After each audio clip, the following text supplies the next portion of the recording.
Johnny, good morning. How are you? I'm doing terrific, Dan. Doing terrific. I can't imagine you're talking about all these things, but that's what keeps us going. Okay, now I was talking about an automated strike zone, and is baseball headed towards that? That we have that, you still have that home plate umpire, but we have the technology to be able to tell balls and strikes, and you have somebody in a booth who then says to the home plate umpire, that's a ball or a strike. Where would you stand on that as a former catcher?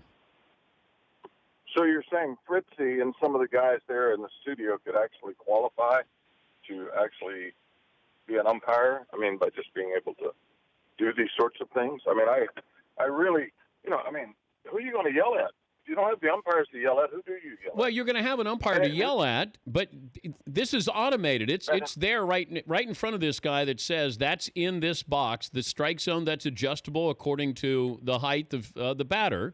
It doesn't, it's not going to change. That's the strike zone for Dustin Pedroia, and then they'll have a different strike zone for throw somebody out, Adrian Gonzalez. Yeah, they measure them before, so they've actually had their samples, and they've already seen these guys, and they already know what size they are. So they automatically have them placed in place before they ever get there. Yeah. Although our camera angles today from center field are bent, so I mean they're from the side, so we don't always get the same one, and you get balls and variances. To certain things, I mean, you got to have an umpire to be able to hold on to the baseballs and throw them out to the pitcher. I mean, somebody's got to be able to do that and qualify. You're always going to have the umpire, though, Johnny. There'll always be a guy behind home plate because he's got to call plays at the plate, or if there's fair and foul. So it's just like the let line in tennis type of thing. Yeah. So, yeah. I don't see anything wrong with it. I mean, I love my umpires, but of course I don't see anything wrong with it. And it just takes out of all the complaining from the dugout. It takes the complaint out of everything else. And do you go for instant replay to see if it missed the line or if it's within the line, and so the beat would go out? And I mean, I'm sure you've researched this to the point that have you had a vote there in your studio yet? Well, we got Paulie doesn't want any more. He's nervous about automation and any kind of replay. But they have the technology here to get it right. And I'm sure there were times you were either at the plate or behind the plate where you went, "How could you possibly call that a ball, or how could you possibly call that a strike?" But we seem to be okay with that. That it's an umpire's his interpretation of the strike zone. Why is one guy's interpretation different than another, and we're okay with that?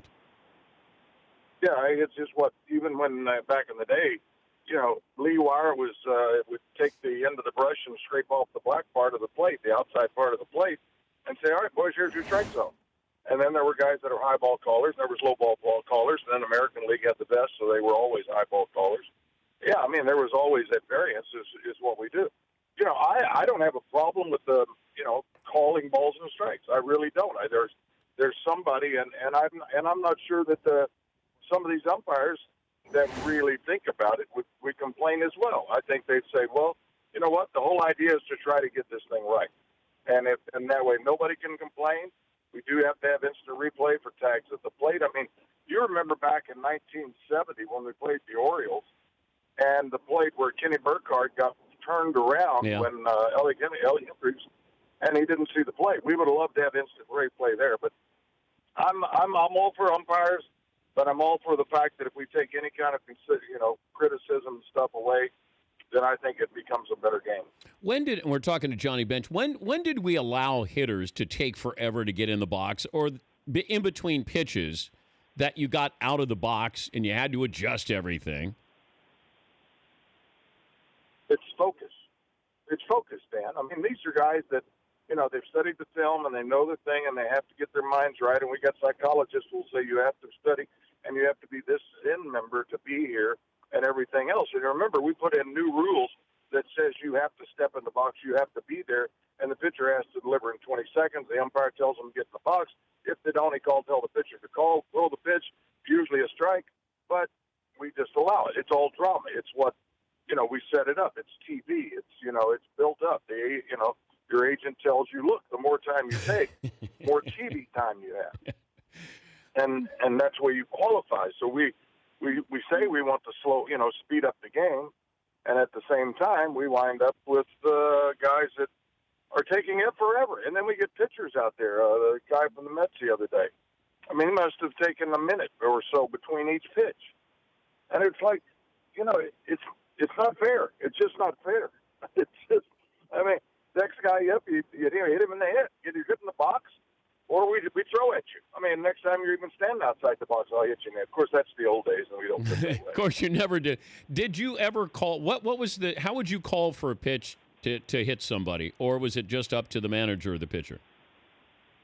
Well, a lot of pitchers took it upon their own. If the managers want it, and I never looked in the dugout for signals, so I didn't do it. There was a brushbacks, and if our guys got hit, then you put the thumb up. Now when they flip the thumb up, it's basically to throw over to first. But in our day, you got to drill the guy. It's just drill him. And then, I mean, we had 7 Braves one night, so I mean, we got even. Did you call for those? I called for about 3 or 4, but I never was one to really do it because you knew if you called to hit somebody, you're the next guy to get hit. But I never understood. So they would come back and see it. But Johnny, I never understood this. That let's say somebody homered before you, and then you get to the plate, and then they throw at you. So if Joe Morgan homered, you're going down. Right? You're going down. Why? You're going down. You didn't do anything wrong. The pitcher made the mistake because he gave up the home run. It's just an unwritten rule, man. You have to understand the way we live. That's why I could never play the game, Johnny. That's what held me back, the unwritten rules. Did I tell you the story about when Bill Terry, the old guy that won, he was a 400 hitter at one time. Yeah. And he brought in a young kid at the end of the year and said, knock him down or you're fined $50. And he threw it at the guy, and it went between his helmet and his head. He missed him. But he wasn't going to lose that $50, so the catcher had thrown the ball back, and the pitcher wound up and hit the guy while he was getting up out of the dirt. If you could catch any pitcher today, who would you want to catch? Oh, man. I mean, you see the guys. They're the guys that right now are up for the Cy Young. You'd want to catch Baumgartner. You'd want to catch, Lester. You'd want to catch Kershaw.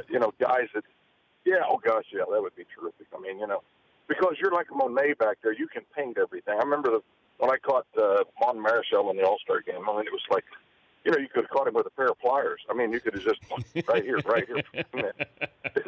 It's like the greatest thing on earth. And everybody, he calls a great game. Well, gee, you got Kershaw out there. How can you not call a great game with Kershaw and Baumgartner? I want to see a guy who doesn't have his best stuff, and you still get through the game, and you're still calling the game, and you're still getting people out. Those are the guys that are the catchers that get these guys that aren't without their best stuff or pitching good game. I mean, and I'm amazed what's happened with the Indians and the way they've shut down Toronto. Baseball is great right now. You're on your seat, you're doing, but it's taking more effort. Please get in the box. It's great to talk to you, John. Always. Thank you, Dan. Hi, buddy. That's Johnny Bench. He could catch Juan Marichal with a pair of pliers. We all started laughing. Yeah. Yeah, Paul. None of us are 100% sure what that means. Well, it's real tight. It just means that that he doesn't need a glove. He's going to throw it right here, and I just have my pliers, and I can just grab that. The Dan Patrick Show, weekday mornings on Audience.